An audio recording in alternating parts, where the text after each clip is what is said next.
Good morning students. Molecular basis of inheritance हा chapter आपला सुरू आहे.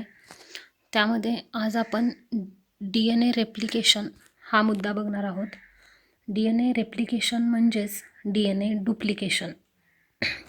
म्हणजे डी एन एची जी एंटायर जे स्ट्रक्चर आहे तसंच दुसरा डी एन ए तयार होणं, डी एन एचं डुप्लिकेशन होणं, यालाच डी एन ए रेप्लिकेशन असं म्हणतात. आता बघा, डी एन ए हा जो मोलिक्यूल आहे तो लिव्हिंग ऑर्गॅनिझमसाठी एक मोस्ट इम्पॉर्टंट फॅक्टर आहे. Because living organisms have a tendency to reproduce itself. ते स्वतः नवीन ऑर्गॅनिझम तयार करू शकतात. म्हणजे रिप्रोडक्शनची कपॅसिटी ही लिव्हिंग ऑर्गॅनिझममध्ये असते. सजीवाचं हे एक लक्षण आहे. आणि हे लक्षण कशामुळं आहे? कारण लिव्हिंग ऑर्गॅनिझममध्ये डी एन ए प्रेझेंट असतो. आणि हा डी एन ए जो मोलिक्यूल आहे it has a tendency or power to replicate itself किंवा डुप्लिकेट इटसेल्फ. स्वतःची दुसरी कॉपी तयार करणं ही डी एन एची एक महत्त्वाची कॅरेक्टरिस्टिक आहे. आता बघा, इथं पहिलाच मुद्दा दिलेला आहे. D N A molecule regulate and control all the activities of the cell. सेलची प्रत्येक ॲक्टिव्हिटी कंट्रोल करण्याचं काम डी एन एचं असतं. तर जनरली आपण म्हणतच असतो की cell metabolism is controlled by nucleus. न्यूक्लियसमध्ये डी एन ए प्रेझेंट असतो.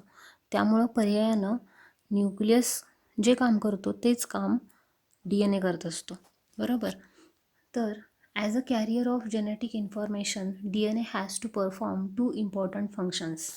मागच्या लेक्चरला आपण बघितलं D N A is a genetic material. बरोबर.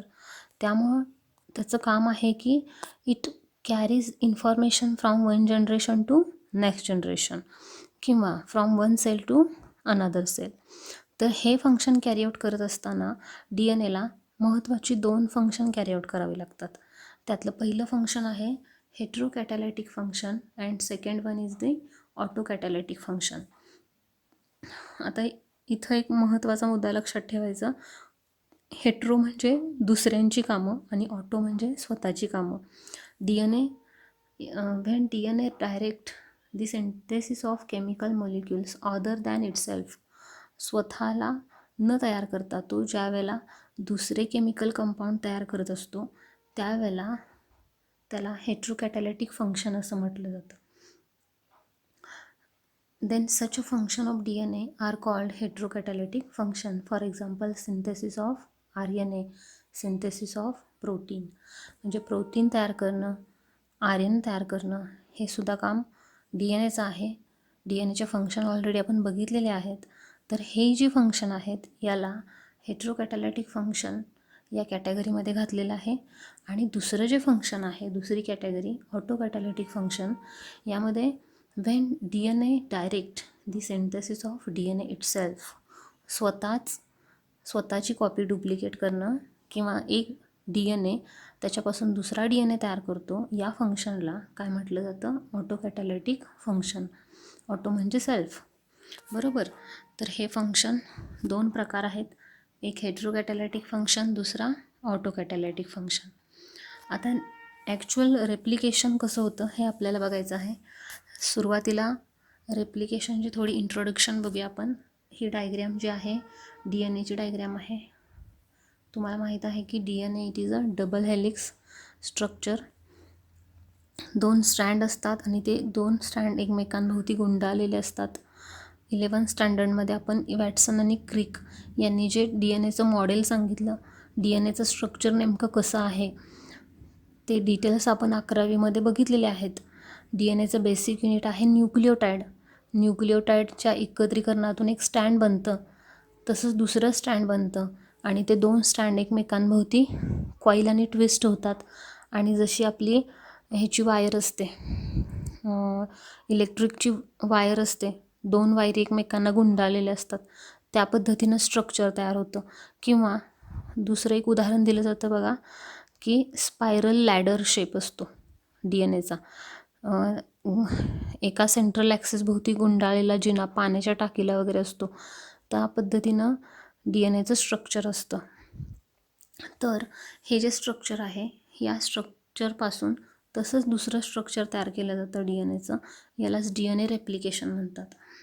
फर्स्ट पॉईंट बघा, the process by which D N A duplicate itself is called replication.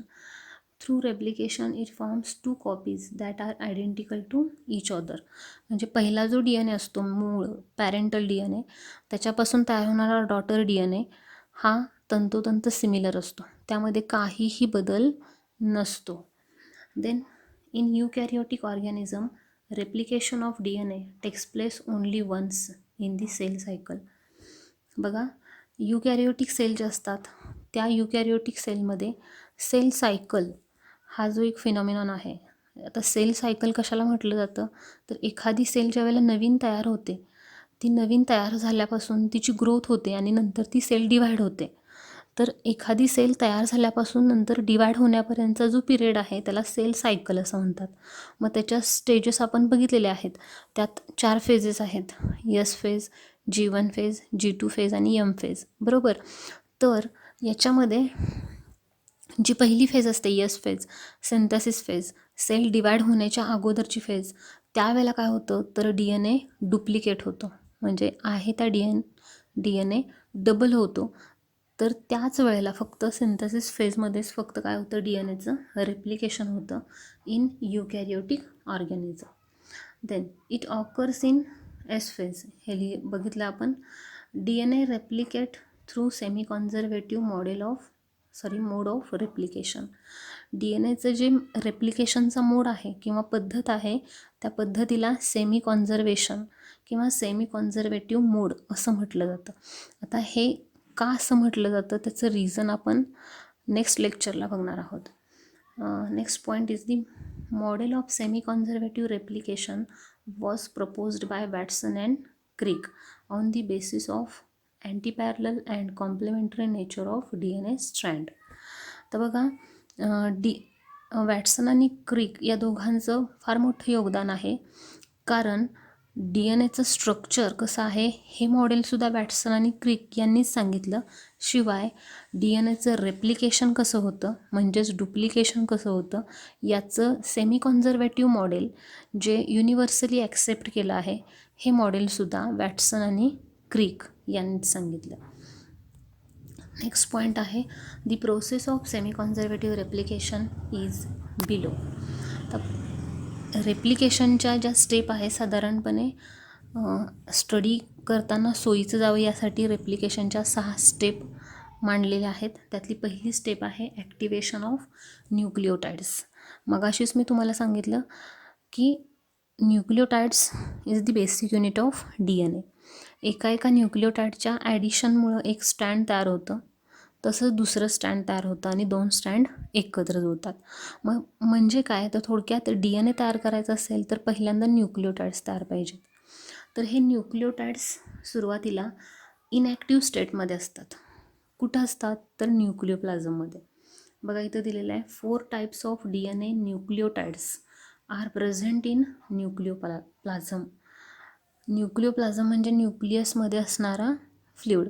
त्या फ्लुइडमध्ये 4 टाईपचे न्यूक्लिओटाइड की जे डी एन ए तयार करण्यासाठी लागतात, हे न्यूक्लिओटाइड इनॅक्टिव्ह स्टेटमध्ये प्रेझेंट असतात. आता त्यांची इनॅक्टिव्ह स्टेट कुठली, तर DAMP, DGMP, DCMP and DTMP. आता ह्याचे लॉंग फॉर्म काय आहेत, मागच्या वर्षी बघितलेत आपण की डीऑक्सीरायबो ॲडेनिन मोनोफॉस्फेट, तसंच deoxyribo guanine monophosphate, deoxyribo cytosine monophosphate and deoxyribo thymine monophosphate. कारण प्रत्येक न्यूक्लिओटाइडमध्ये फरक कुठला असतो, फक्त नायट्रोजन बेसचा. हे नायट्रोजन बेस 4 प्रकारचे असतात, ॲडेनिन, गॉनिन, सायटोसिन आणि थायमिन. त्यावरून न्यूक्लिओटाइडचे 4 प्रकार पडलेले आहेत. आता हे 4ही न्यूक्लिओटाइड ज्या वेळेला मोनोफॉस्फेट या स्टेटमध्ये असतात, त्यावेळेला ते इनॅक्टिव्ह असतात. त्यांना ॲक्टिवेट करण्याची गरज असते, म्हणजे त्यांचे ट्रायफॉस्फेट गरजेचे असतात आणि ते ट्रायफॉस्फेट तयार केले जातात. They are activated into triphosphate like DAMP, DATP, DGTP, DTTP and DCTP. By using ATP.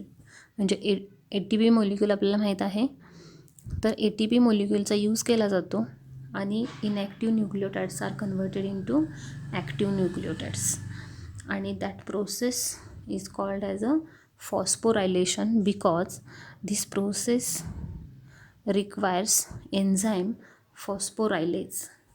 या प्रोसेसला फॉस्फेट ग्रुप ॲड करत असतो आपण, त्यामुळं त्या प्रोसेसला फॉस्फोरायलेशन म्हणतात.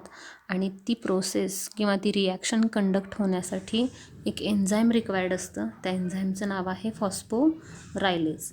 इथं एक प्रातिनिधिक स्वरूपात एक रिॲक्शन दिलेली आहे की DAMP combine with ATP forms DATP आणि AMP बाहेर पडतो, आणि इथं एन्झाईमचं नाव आहे फॉस्फोरायलेज.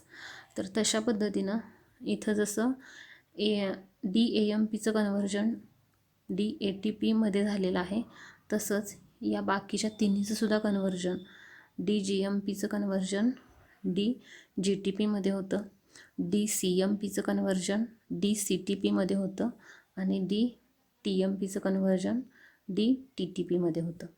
आणि अशा पद्धतीनं 4 टाईपचे न्यूक्लियोटाइड्स ॲक्टिवेट केले जातात. This is the first step of DNA replication. Then second step आहे point of origin or initiation point. सुरुवात ज्याला म्हणतो आपण, जिथून रेप्लिकेशनला सुरुवात होते त्याला इनिशिएशन पॉईंट किंवा पॉईंट ऑफ ओरिजिन असं म्हटलं जातं. फर्स्ट पॉईंट बघा आता, DNA replication begins at a certain specific site called O or point of origin. आता या डायग्रॅममध्ये तुम्हाला दिसते बघा, पॉईंट ऑफ ओरिजिन किंवा इनिशिएशन पॉईंट. या पॉईंटला O असं म्हटलं जातं कारण तिथून रेप्लिकेशनला सुरुवात होते. Next point, in prokaryotes there is only one region, however in eukaryotes there are more than one origin. बघा, प्रोकॅरियोटिक सेलमध्ये एकच पॉईंट ऑफ ओरिजिन असतो, मात्र यूकॅरियोटिक सेलमध्ये हे ओरिजिनचे पॉईंट एकापेक्षा जास्त असतात, कारण यूकॅरियोटिक सेलमध्ये DNAची लांबी जास्त असते आणि बऱ्याच ठिकाणी असे ओरिजिनचे पॉईंट तयार होतात आणि DNAचा थोडा थोडा भाग रेप्लिकेट होतो आणि एंटायर DNA रेप्लिकेट केला जातो. तर हा एक इम्पॉर्टंट पॉईंट आहे की प्रोकॅरियोटिक सेलमध्ये पॉईंट ऑफ ओरिजिन सिंगल असतो, तर यूकॅरियोटिक सेलमध्ये मोर दॅन वन असतात. At the point of O किंवा origin, enzyme endonuclease nick one of the strand of DNA temporarily. आता या ओरिजिन पॉईंटला काय होतं, एक एन्झाईम काम करतं, त्याचं नाव आहे endonuclease. Endonuclease enzyme is also known as biological scissor because it cuts the DNA at point of origin. या पॉईंटला DNA कट केला जातो. आता कट होतो म्हणजे काय होतं नेमकं, तर दोन स्ट्रँडमध्ये जे बॉन्डिंग आहे, हायड्रोजन बॉन्डिंग, हे बॉन्डिंग ब्रेक केलं जातं, त्यामुळं तिथं दोन स्ट्रँडमध्ये काय होतो, गॅप पडतो. तर हा महत्त्वाचा इम्पॉर्टंट पॉईंट आहे की रेप्लिकेशनला जिथं स्टार्ट होतं तिथं एंडोन्यूक्लियस एन्झाईम एक निक म्हणजेच खाच तयार करतं, कट होतो, DNA दोन स्टँडमध्ये कट घडवून आणला जातो. नेक्स्ट तिसरी स्टेप आहे अनवाइंडिंग ऑफ DNA मॉलिक्यूल. आता या स्टेपला काय होतं बघा, अनवाइंडिंग म्हणजे दोन स्ट्रँडमध्ये जे कॉइलिंग आणि ट्विस्टिंग आहे ते कॉइलिंग आणि ट्विस्टिंग निघलं जातं. म्हणजे थोडक्यात एक हायड्रोजन बॉन्ड ब्रेक झाला की तिथून पुढचे सगळे हायड्रोजन बॉन्ड ब्रेक होतात आणि दोन स्ट्रँड सेपरेट तयार होतात. कॉइलिंग ट्विस्टिंग निघून जातं आणि सेपरेट दोन स्ट्रँड दिसून येतात. इथं डायग्रॅममध्ये तुम्हाला दिसेल की ही डायग्रॅमॅटिक रिप्रेझेंटेशन आहे DNAचं. या डायग्रॅममध्ये इथं ॲक्च्युअल DNA दाखवलेलं आहे, त्यामध्ये नायट्रोजन बेसचं बॉन्डिंग खाली ते बॉन्डिंग निघून गेलेलं दिसून येते आपल्याला. ही जी डायग्रॅम आहे ही डायग्रॅमॅटिक आहे. इथं वरती जो भाग आहे DNAचा तो ब्रेक झालेला नाही, पण इथून खालचा हा जो भाग आहे हा काय झालेला आहे, 2 स्ट्रँडमधले हायड्रोजन बॉन्ड ब्रेक झालेले आहेत आणि त्यामुळं 2 स्ट्रँड सेपरेट तयार झालेले आहेत. तर त्यालाच आपण अनवाइंडिंग ऑफ DNA मॉलिक्यूल असं म्हणतो. आता बघा first point, the enzyme DNA helicase breaks the hydrogen bond due to which the strand of DNA separate and unwind. The enzyme helicase, ह्या एन्झाईमचं नाव लक्षात ठेवा की हेलिकेज नावाचं जे एन्झाईम आहे ते काय करतं, तर हायड्रोजन बॉन्ड ब्रेक करतं. सुरुवातीला एक हायड्रोजन बॉन्ड ब्रेक झालेलाच असतो, पण तिथून पुढचे सगळे हायड्रोजन बॉन्ड ब्रेक करण्याचं काम DNA हेलिकेज एन्झाईम करतं आणि त्यामुळं काय होणार आहे, the strand of DNA separate and unwind.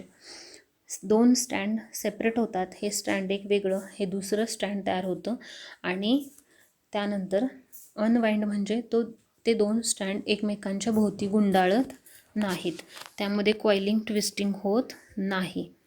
Now DNA molecule appears as inverted Y shaped structure called replication fork. आता सध्या जे तुम्हाला स्ट्रक्चर दिसतं आहे या स्ट्रक्चरला DNAचा रेप्लिकेशन फोर्क असं म्हटलं जातं.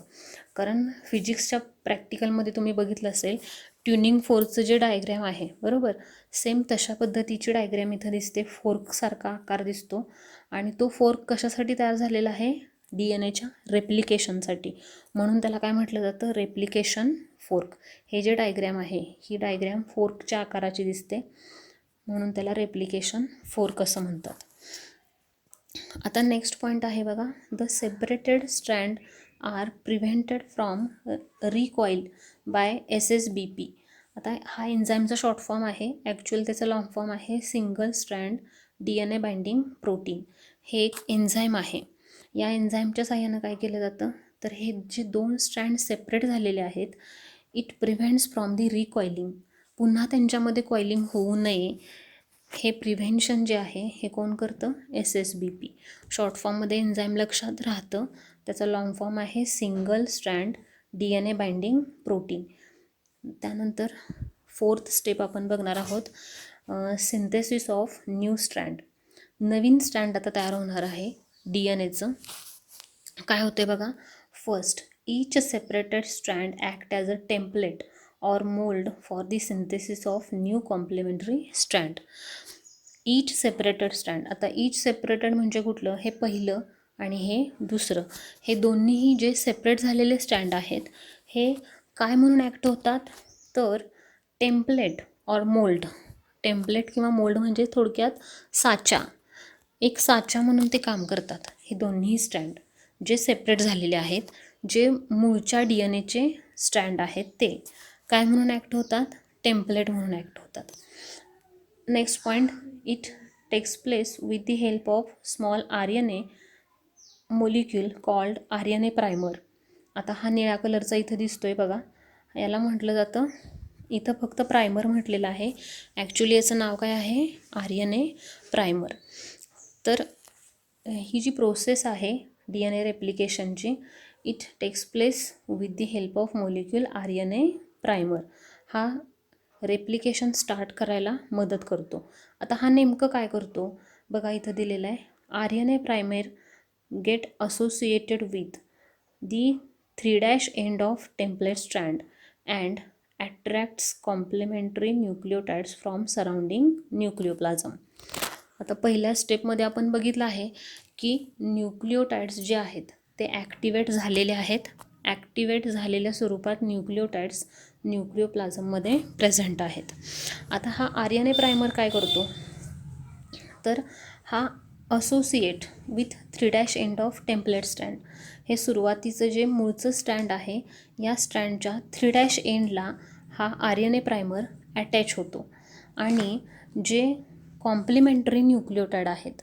आता कॉम्प्लिमेंटरी न्यूक्लिओटाइड म्हणजे तुमच्या लक्षात येईल की हे कॉम्प्लिमेंटरी कशावरून ठरतं, तर मूळच्या स्टँडवर जर ॲडिनिन असणारा न्यूक्लिओटाइड असेल तर ॲडिनिनला कॉम्प्लिमेंटरी आहे थायमिन, बरोबर. जर थायमिन ऑलरेडी असेल या मूळच्या स्टँडवर तर ॲडिनिन ॲड होणार. ॲडिनिन आणि थायमिन हे कॉम्प्लिमेंटरी आहेत, तर सायटोसिन आणि गॉनिन हे कॉम्प्लिमेंटरी आहेत.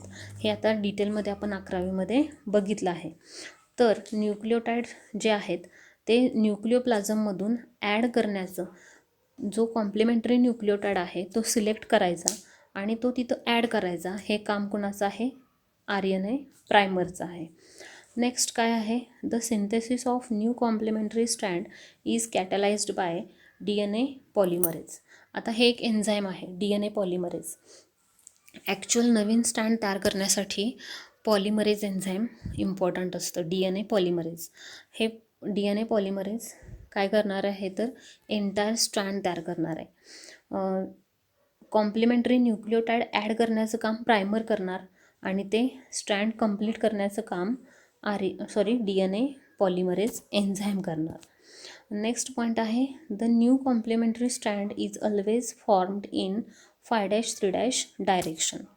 आता बघा, नवीन तयार होणारं जे स्टँड आहे ते नेहमी कुठल्या डायरेक्शनमध्ये तयार होतं? 5'3'.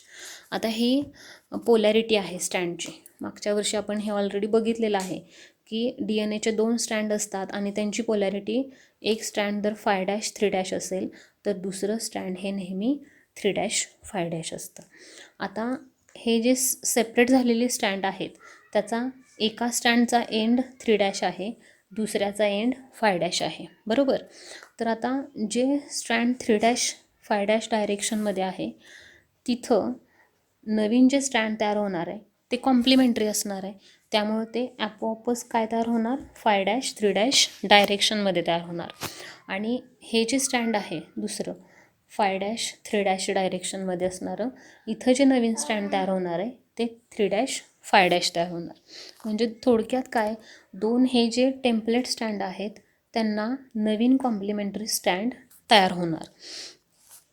नेक्स्ट पॉईंट बघा आता, 5th पॉईंट आहे लीडिंग अँड लॅजिंग स्ट्रँड. अजूनही रेप्लिकेशनची प्रोसेस संपलेली नाही. आता बघा, लीडिंग आणि लॅजिंग स्टँड ह्या जो मुद्दा आहे याचं तुम्हाला CETसाठी किंवा नीटसाठी बरेचसे ऑब्जेक्टिव्ह विचारले जातात. आता ह्याच्यामध्ये लीडिंग स्टँड आणि लीडिंग टेम्पलेट असे 2 मुद्दे आहेत. लॅजिंग स्टँड आणि लॅजिंग टेम्पलेट असे टोटल 4 डेफिनेशन आहे त्याच्यामध्ये. आता बघा, सुरुवातीला आपण लीडिंग आणि लॅजिंग टेम्पलेट बघणार आहोत. फर्स्ट पॉईंटच बघा, the template stand with free 3' end is called leading template and with free 5' end is called lagging template. आता बघा, इथं डायग्रॅममध्ये दिलेला आहे, हा जो आहे निळ्या कलरमध्ये दाखवलेला हा ओल्ड DNA आहे, बरोबर. आणि लाल कलरमध्ये दाखवलेला आहे ही रेषा, हा नवीन तयार होणारा DNA आहे. आता जो निळ्या कलरमध्ये जो आहे, निळ्या कलरचा, हे दोन्हीही टेम्पलेट स्टँड आहेत. निळ्या कलरमध्ये असणारे टेम्पलेट स्टँड म्हणायचे त्यांना, आणि लाल कलरमध्ये आहेत त्यांना नवीन तयार झालेले स्टँड. आता बघा, सुरुवातीला आपण टेम्पलेट बघणार आहोत. टेम्पलेट 2 प्रकारचे असतात. आता हे 2 प्रकार कुठले तर template stand with free 3' end. Template stand with free 3' end. ज्या टेम्पलेट स्टँडचा 3' एंड फ्री आहे, बरोबर. इथं वरचं आपण कन्सिडर करायचं नाही. आता खालची बाजू बघायची. हे जे सेपरेट झालेलं स्टँड आहे त्याच्यामध्ये या 2 स्टँडमध्ये ज्या स्टँडचा एंड फ्री एंड जो आहे तो 3' असेल त्याला लीडिंग टेम्पलेट असं म्हणायचं. आणि जो दुसरा आहे की ज्याचं फ्री एंड आहे तो 5' आहे, म्हणजे हा 5' एंड असणारा, याला आपण काय म्हणतोय? लॅजिंग template.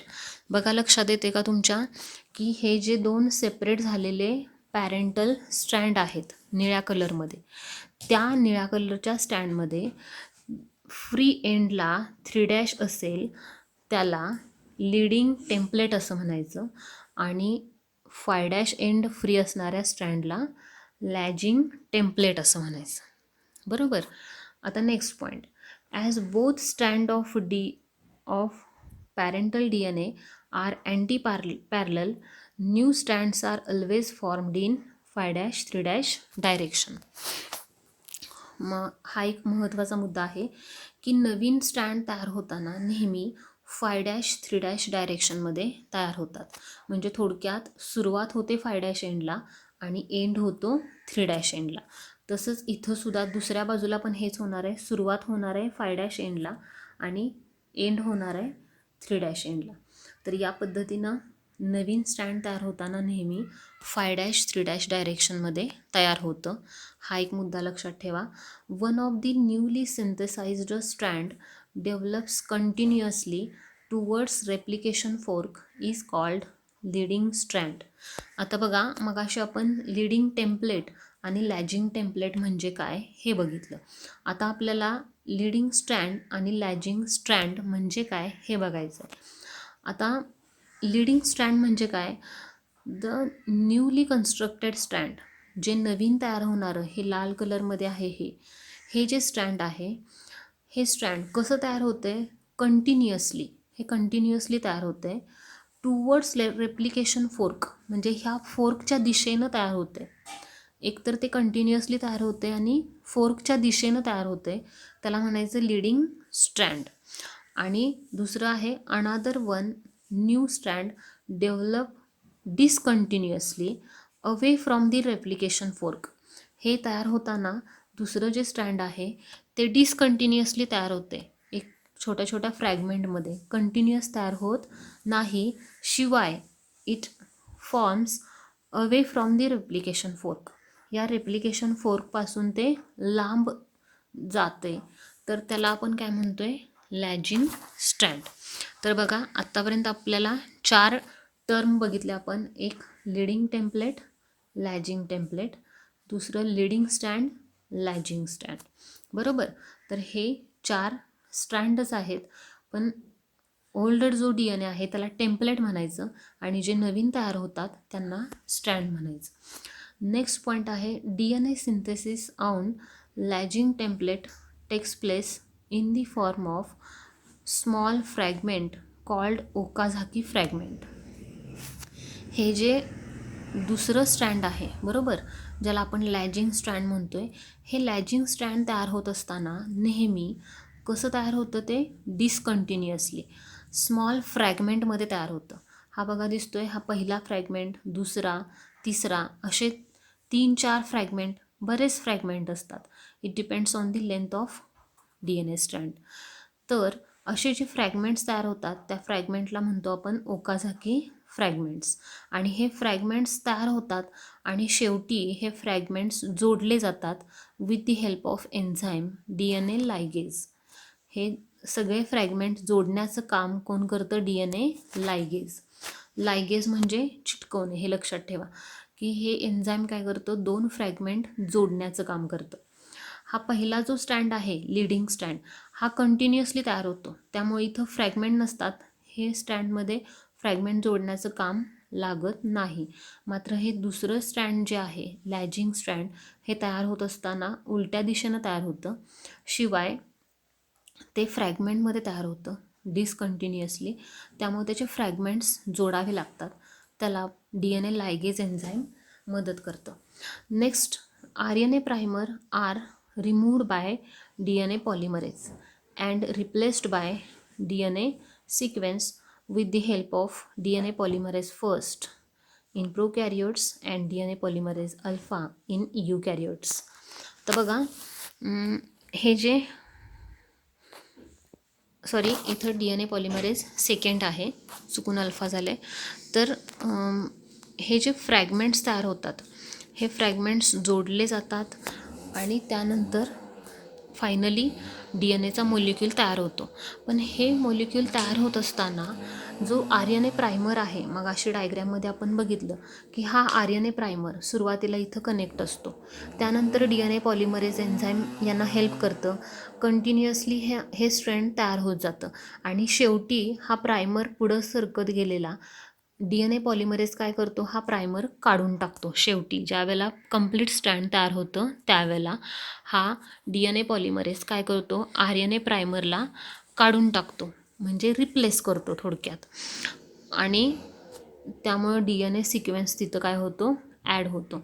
Finally DNA gyrase enzyme forms double helix to form daughter DNA molecule.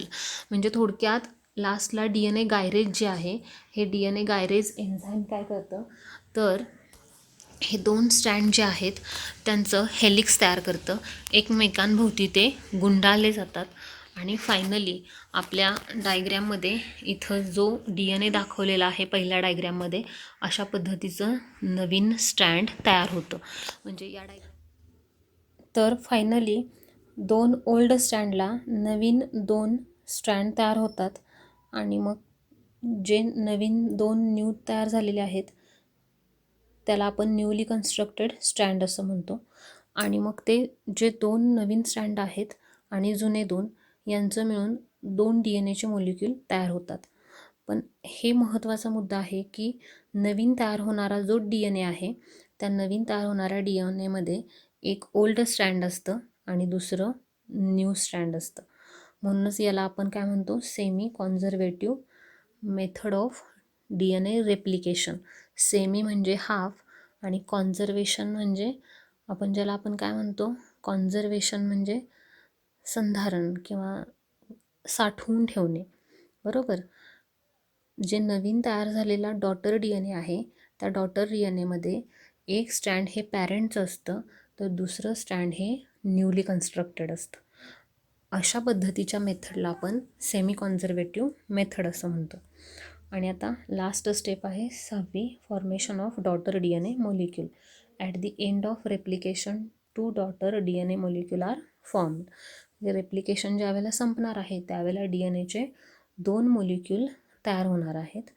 In each daughter DNA 1 strand is parental and other one is totally newly synthesized. Thus 50% of is contributed by mother DNA. Hence it is described as semi conservative replication. तर मी तुम्हाला जे सांगितलं तोच मुद्दा आहे हा, की semi conservative replication का म्हणायचं. आता नेक्स्ट पॉईंट जो आहे, त्या नेक्स्ट पॉईंटमध्ये बघा, हा एक एक्सपेरिमेंट आहे. एक्सपेरिमेंट कशासाठी आहे, to confirm the semi conservative nature of DNA replication.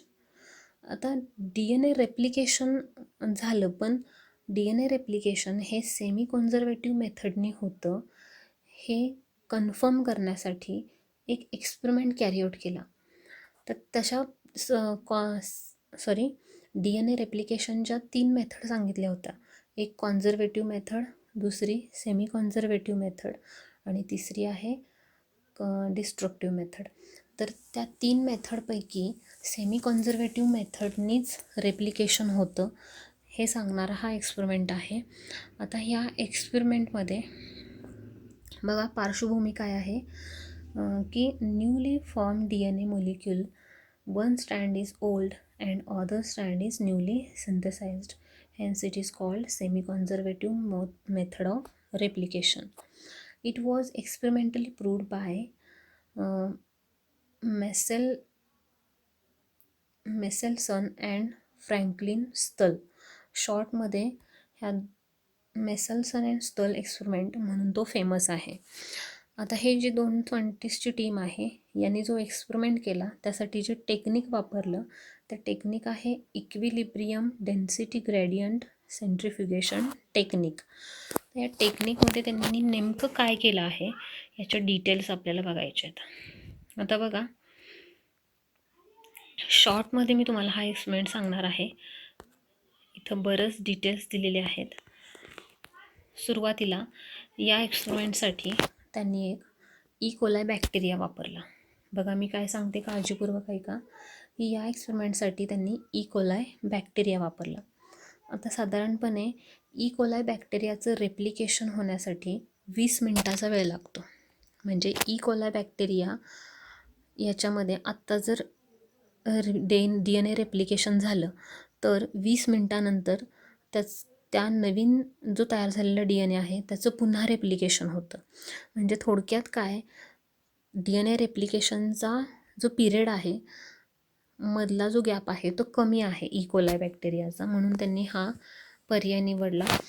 तर त्यामध्ये साधारणपणे त्यांनी 2 जनरेशन त्या कोलाई बॅक्टेरियाच्या स्टडी केल्या. आता हा इथं जो दिसतोय हा पहिला DNA आहे इकोलाय बॅक्टेरियाचा, रेड कलरमध्ये दिलेला. आता यांनी काय केलं बघा, तर हा जो DNA आहे मूळचा त्यांचा इकोलाय बॅक्टेरियाचा, it allow to grow in एक सोल्युशन घेतलं त्यांनी NH4Cl. त्यामध्ये नायट्रोजन जो होता बघा, या PPTमध्ये तो एक्सप्लेन केले, NH4Cl असं म्हटलेलं नाही, तर फक्त नायट्रोजन वापरले त्यांनी. तर त्यांनी काय केलं, Meselson and Stahl culture E coli bacteria in medium containing, एक मीडियम घेतलं आणि त्यामध्ये त्या इकोलाय बॅक्टेरियाचं कल्चर केलं, ज्याच्यामध्ये नायट्रोजन जो आहे, आता नायट्रोजन हा DNAचा एक भाग आहे हे आपल्या सगळ्यांना माहीत आहे. तर याच्यामध्ये एक नायट्रोजन जो आहे, तो नायट्रोजन, दोन प्रकारचे नायट्रोजन त्यांनी वापरले. एक आहे N14 जो रेग्युलर आहे किंवा नॉर्मल आहे, आणि दुसरा N15. अशा पद्धतीचे दोन नायट्रोजन त्यांनी यूज केले. आता ॲक्च्युली बघत असताना तुम्ही हीच डायग्रॅम लक्षात घ्या. ह्या पहिल्या डायग्रॅममध्ये बघा, हा जो पहिला DNA आहे, पहिला DNA याच्यामध्ये N15 DNA आहे. म्हणजे थोडक्यात काय, कल्चर कशामध्ये केलं आहे, नायट्रोजन 15 असणाऱ्या कल्चर मीडियममध्ये या DNAचं कल्चर केले, म्हणजे त्या इकोलाय बॅक्टेरियाचं कल्चर केले. त्यामुळं काय होणार आहे, तर तो जो DNA आहे त्या DNAमध्ये नायट्रोजन जो आहे, तो नायट्रोजन कसा असणार आहे, N15. म्हणजे हा जो नायट्रोजन आहे तो थोडासा हेवी आहे, हेवी वजनानं जड. त्यानंतर अशा नायट्रोजन असणाऱ्या DNAचं त्यांनी ज्यावेळेला सेंट्रिफ्युगेशन केलं, सेंट्रिफ्युगेशन टेक्निक आहे ते, बऱ्याचदा मी तुम्हाला सांगितलं आहे की फॅट काढायचं जे मशीन असतं त्याच्यामध्ये चक्र गोल फिरवल्यानंतर काय होतं, जे हेवी मॅटर असतो, फॅट असतं, ते खाली सेटल होतं आणि वरती सुपरनेटंट राहतं. तशा पद्धतीनं ज्यावेळेला हे इकोलाय बॅक्टेरिया आहेत त्यांचं सेंट्रिफ्युगेशन केलं, त्यावेळेला त्यांना N15 हा जो DNA आहे हा हेवी असल्यामुळं खाली सेटल झालेला दिसला. बघा मी काय सांगते की त्यांनी पहिल्यांदा इकोलाय बॅक्टेरिया वापरले. इकोलाय बॅक्टेरिया वापरल्यानंतर त्यांना N15 असणाऱ्या कल्चर मीडियममध्ये ग्रो केलं. आता हे ग्रो झाल्यानंतर त्यांच्यामध्ये जो DNA तयार होणार आहे तो DNA कसा असणार आहे, N15 असणारा DNA. म्हणजे थोडक्यात हा रेड कलरमध्ये दिसतोय हा DNA कसा आहे, N15 असणारा DNA आहे. त्याचं त्यांनी सेंट्रिफ्युगेशन केल्यानंतर त्यांना एक बँड तयार झालेला दिसला. थोडक्यात हा जो DNA होता तो DNA खाली सेटल झालेला दिसला due to the heavy nitrogen. Nitrogen कसा आहे, हेवी आहे. आता त्यानंतर हा जो हा जो DNA आहे, ह्या DNAला दुसरी ट्रीटमेंट दिली. कुठली, तर N14ची ट्रीटमेंट दिली.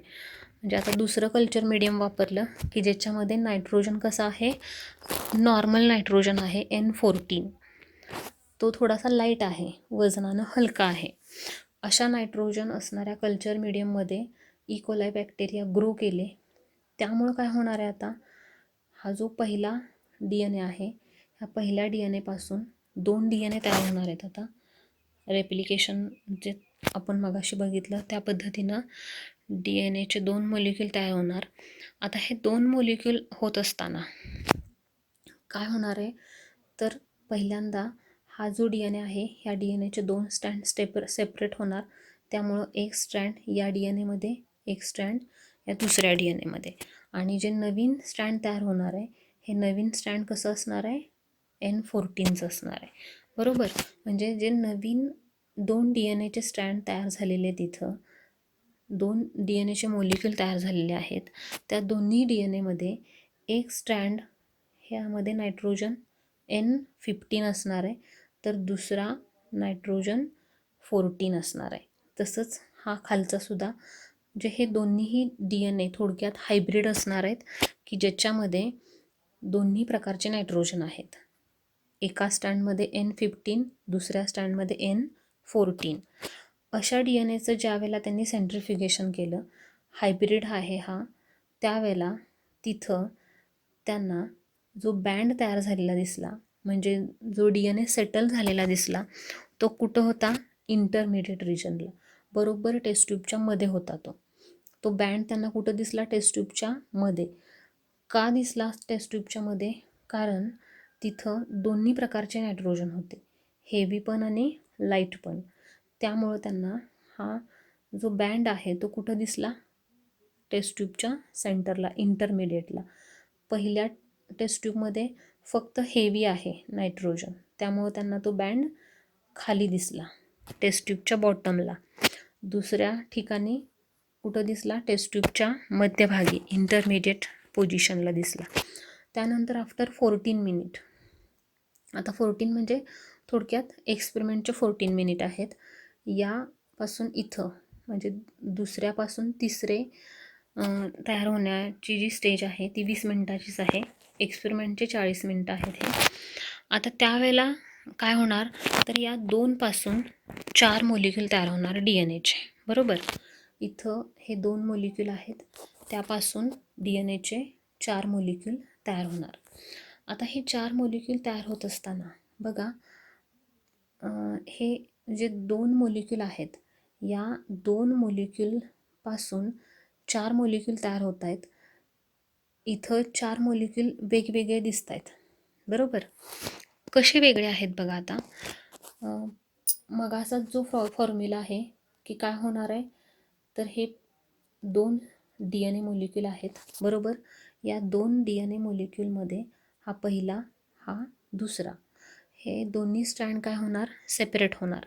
म्हणजे हा रेड आणि दुसरा ग्रीन सेपरेट होणार. इथं सुद्धा रेड आणि ग्रीन सेपरेट होणार.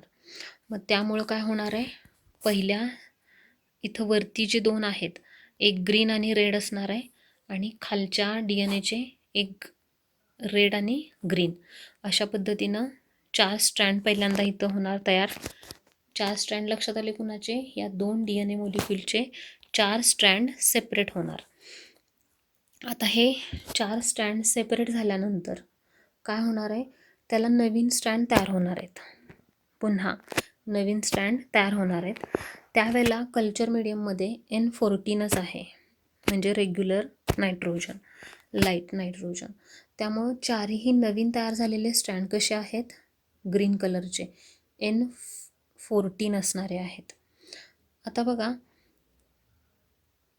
N14 असणारा जो स्टँड आहे तो ग्रीन कलरचा आहे. इथं मला वाटतंय बरोबर दाखवलं आहे. खाली जो स्टँड आहे इथं वरती चुकीचं झालेलं आहे, N15 म्हटलं इथं, पण इथं N40. तसंच इथं सुद्धा काय असणार आहे? N40. आणि मध्ये जे रेड कलरचे 2 आहेत ते हायब्रिड आहेत. ते कसे असणार आहेत? त्यामध्ये N14 पण असणार आहे आणि N15 पण असणार आहे. अशा पद्धतीनं मिक्सिंग असणार आहेत. म्हणजे थोडक्यात 2 हायब्रिड आहेत आणि 2 न्यूली कन्स्ट्रक्टेड आहेत, ते लाईट आहेत, बरोबर. आता हायब्रिड जे आहेत ह्या 4चं ज्या वेळेला सेंट्रिफ्युगेशन केलं जातं एकत्र, त्यावेळेला 2 बँड दिसतात, 2 ठिकाणी सेटलमेंट दिसते. आता ही 2 ठिकाणी सेटलमेंट कशी? तर पहिली जी सेटलमेंट आहे, जी 2 नंबरच्या स्ट्रेटमध्ये इथं होती, हायब्रिडची सेटलमेंट कुठं होणार आहे? सेंटरला. तशा पद्धतीच्या या 2 स्टँडची सेटलमेंट हायब्रिडची टेस्ट ट्यूबच्या सेंटरला दिसते. आणि एकदम वरती N14ची सेटलमेंट कुठं दिसते? ही लाईट आहे, त्यामुळं थोडीशी वरती टेस्ट ट्यूबच्या सुपरनेटंटमध्ये किंवा वरच्या भागामध्ये हे सेटल होतात. कुठले? हे जे नवीन तयार झालेले टोटली ग्रीन आहेत, हे लाईट आहेत, त्यामुळं ते थोडेसे वरती सेटल होतात. त्यामुळे या तिसऱ्या टेस्ट ट्यूबमध्ये आपल्याला दिसताना 2 बँड तयार झालेले दिसतात. त्यातला इंटरमिडिएट बँड जो आहे तो हायब्रिड चेनचा किंवा हायब्रिड DNAचा असतो, आणि वरती जो आहे तो कसा आहे? हा वरचा जो DNA आहे, वरचा DNAचा बँड आहे तो लाईट चेनचा आहे. मग या एक्सपेरिमेंटमधून हे प्रूव्ह होतं आहे की थोडक्यात DNAचं जे रेप्लिकेशनचं मेथड आहे ती कशी आहे, सेमी कॉन्झर्वेटिव्ह. कारण का, इथं आपल्याला ह्या एक्सपेरिमेंटमधून ते लक्षात येते. पहिल्यांदा आपण N15 वापरले आणि दुसऱ्यांदा N14 वापरले. दोन्ही एकमेकांमध्ये आहेत, एकमेकांमध्ये कॉईल झालेले आहेत. ते ह्या एक्सपेरिमेंटद्वारे प्रूव्ह होते. इथंच आपण थांबूया. थँक्यू.